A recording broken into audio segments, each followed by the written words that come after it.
Stephen, I saw the film and I am incredibly impressed. Congratulations, first off. Could you just talk to me about what it was that brought you to doing this? We know you from doing so many things, both directorial and executive producing as well, but what tied you to this story? What made you say, I've got to direct this film? A French colleague, a producer, brought the idea of doing his whole life story. And I'm never really a big fan of that in a movie format because you can't really do it, I don't think, someone's whole life. And so I researched like crazy, and I thought these 3 years from the end of 1933-36 were the pivotal years, an amazing story that can never be repeated, you know, of the Nazis branding a sporting event and creating really the modern Olympics.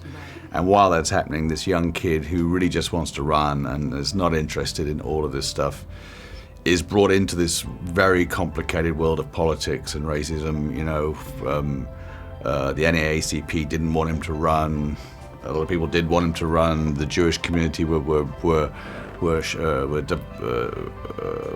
sure whether America should go or not. America almost didn't go to the Olympics. There's so much controversy in sports about the corruption and stuff in sports right now. So it all seems very timely.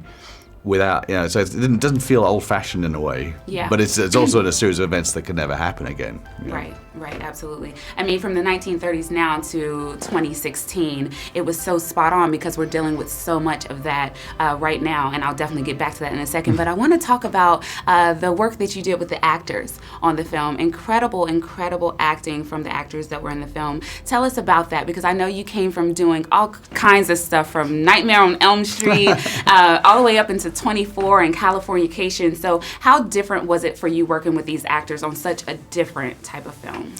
Well, yeah, I've done a bunch of dramas too. I feel like drama and comedy and action and stuff, they're not all that different from each other. You just have to find the truth in them as much as you can. I've worked with great actors in my life. You know, I've worked with Jeff Bridges and Forrest Whitaker and Gene Hackman and Morgan Freeman, Cuba, everyone. I've been very lucky, or I've been very smart to surround myself with great actors, you know. This one, we had to get a neophyte to play Jesse, because Jesse was only 22 at the end of this story. Right. And we looked around for a lot of actors, you know, and there's no one really that famous at that age. We found Stefan in Toronto, you know, and he was not only an athlete, you know, but he was doing Selma actually when I first met him. And so he was in Atlanta, and he trained like crazy for the role. Jason, we fell in for because a lot of the actors we were up for that role were much older than he really was, and I didn't feel like he wanted to do that sort of cliched father-son thing. It wasn't like that really at all. He was like an older brother, and they became mates really, you know, the two of them. Jesse Owens described Jason Sudeikis' character in the film as an accidental non-racist. You know, he just wanted to win. He didn't see color not because he was a saint. He just didn't see it because he just didn't care about it. He wanted to win races, you know. And I gotta say, Stefan and Jason are sports nuts, man. Jason, they live and that's all they care about is sports. You know, they like to act a bit, but otherwise they're watching and playing sports. And I think that was important. And it came across in the film.